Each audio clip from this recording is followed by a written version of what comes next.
আসসালামু আলাইকুম রহমতুল্লাহ বারাকাতু। বন্ধুরা, আজকে আমি ভাত পাকাইছি। আলহামদুলিল্লাহ আলহামদুলিল্লাহ। এই যে ভাত আমি একবেলা খাইছি,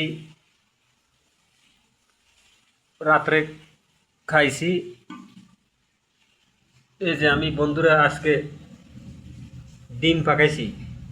ডিম ডিম পাকাইছি আমি।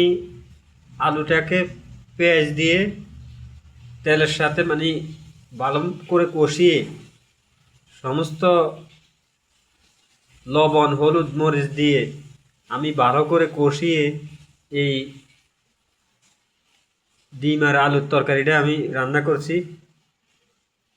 তো বন্ধুরা, এই পাতিলটা হলো খালি। এই পাতিলের ভিতরে কিছুই নাই। আজকে ডাউল পাকাইনি। আজকে বন্ধুরা ডাউল পাকাইনি। আজকে আজকে আমি পাকাইছি আলুর তরকারি ডিম দিয়ে। ডিমটা হলো গোটা। এই যে গোটা ডিম দিয়ে একদম পুরো আগুন, মারাত্মক আগুন,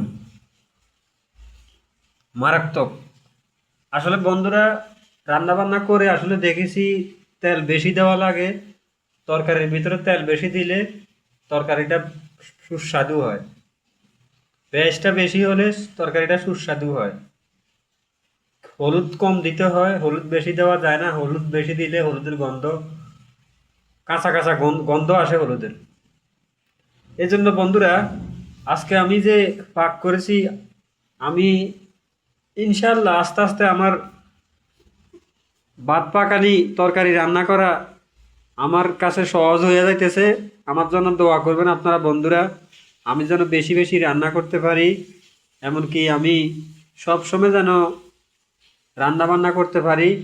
আল্লাহ তাআলা আমার সেই তৌফিক যেন দান করেন। আমিন, আল্লাহুম্মা আমিন। তো বন্ধুরা, এই যে ভাত আমি রাত্রে একবেলা খাইছি।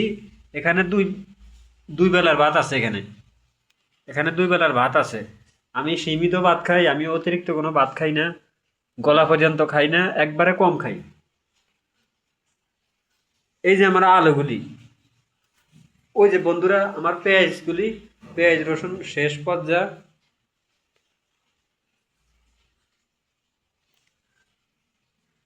তো বন্ধুরা, আজকে এ পর্যন্ত।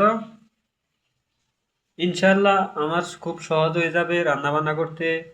আমি চেষ্টা করতেছি, এক্সাম্পল চেষ্টা করতেছি আমি। এটা এক্সাম্পল দেখাইলাম। তো বন্ধুরা, আজকে এই পর্যন্ত।